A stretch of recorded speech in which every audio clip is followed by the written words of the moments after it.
dan, ja sam Kristijan Žgaljar i dolazim iz Pitna.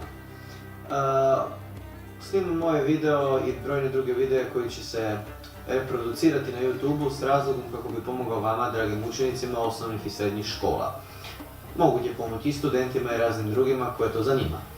Moj cilj je pomoći vama na području književnosti i povijesti ponajviše, a neki videi će se projicirati na temu ekonomije i politike. Zašto sam odabrao pomagati vama? Pa smatram kako je shvaćanje literature u osnovnim školama i srednjim školama dosta teško kod pojedinih naslova, te smatram kako bi svojim znanjem i iskustvom mogao pomoći vama u nauci tih lektira te povijesti. Što se tiče lektira, mogu se pohvaliti osobnom bibliotekom koja ima preko 500 knjiga, 200 knjiga publicistike i 300 knjiga beletristike. Pročitao sam brojne romane, brojne pjesme, te smatram kako bih na taj način pomogao raznim učenicima koji bi vjerovatno tražili pomoć na Wikipediji zbog nerazumijevanja teksta.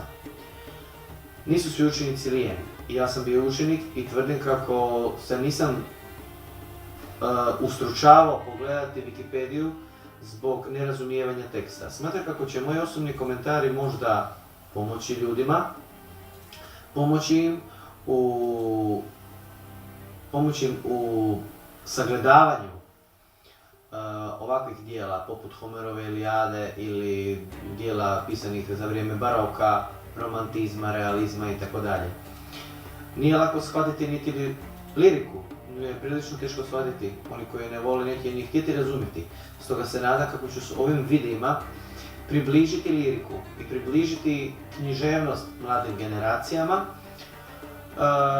Što se tiče povijesti, pa volim povijest, studiram povijest i smatram kako bih svojim komentarima i svojim izlaganjem povijesti mogao pomoći onima koji ne razumiju ili jednostavno ne vole povijest. Ja se nadam da ću tu ljubav prema povijesti usmjeriti prema svim generacijama.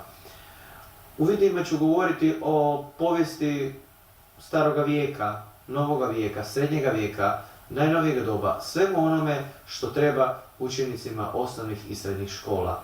Što se tiče politike i ekonomije, to je više za učenike koji su orijentirani tim smjerovima, upravna, ekonomska itd. Ovim videom o ekonomiji i politici mogu se poslužiti brojni drugi. Zbog pogodnosti koje pružam svojim izlaganjem.